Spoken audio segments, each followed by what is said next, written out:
Everybody, on this Monday morning, the 4th of May. We've certainly been enduring a wintry blast from the ice cap of Antarctica in the last few days. Most of us are sheltering inside anyway, and there's certainly not much temptation to go outside at the moment.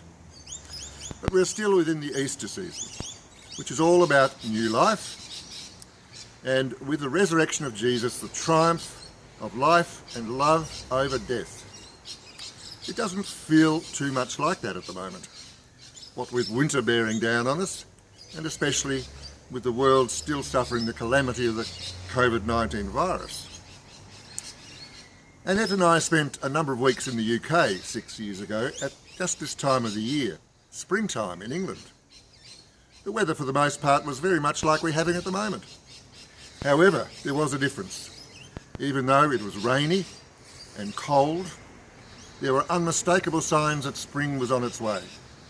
Most particularly in parks and woodlands, the daffodils were shooting up and spreading their message of hope for better weather on its way.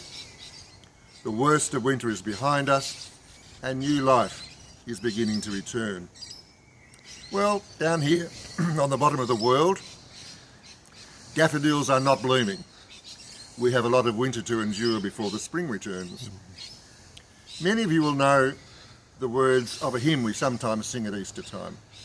It's a song of resurrection, love, renewed, and we need to hear these words, especially during this wintry time, a time when life is threatened in a way we've not known for a very long time, a time of going to ground and of keeping at a distance. The hymn starts like this. Now the green blade rises from the buried grain, wheat that in the dark earth many years has lain. Love lives again, that with the dead has been. Love is come again, like wheat that springs up green. Up he sprang at Easter like the risen grain, he that for 3 days in the grave had lain. Up from the dead my risen Lord is seen. Love is come again, like wheat that springs up green. And listen to this last verse. When our hearts are saddened, grieving or in pain, by your touch you call us back to life again.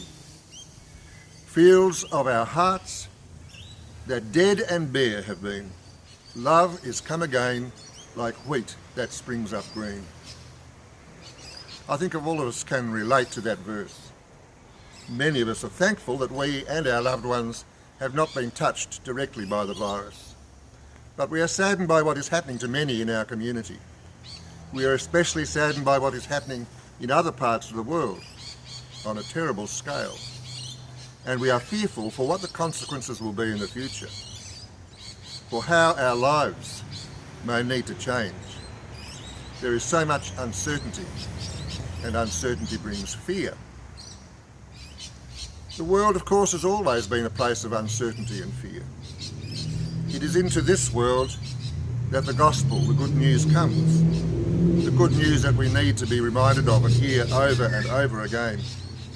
Into this world, the risen Jesus comes to us, having come through the unimaginable suffering of his crucifixion. And he says to us, fear not.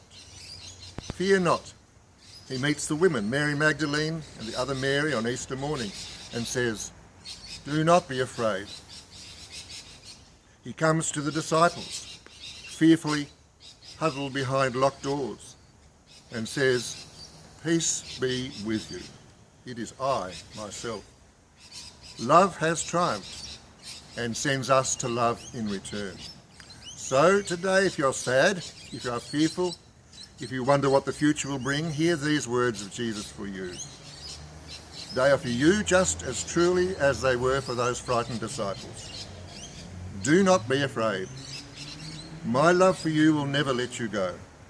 Love has come again like wheat that springs up green, like the daffodils of England, like the golden wattle that speaks in our winter of the triumph of life and love.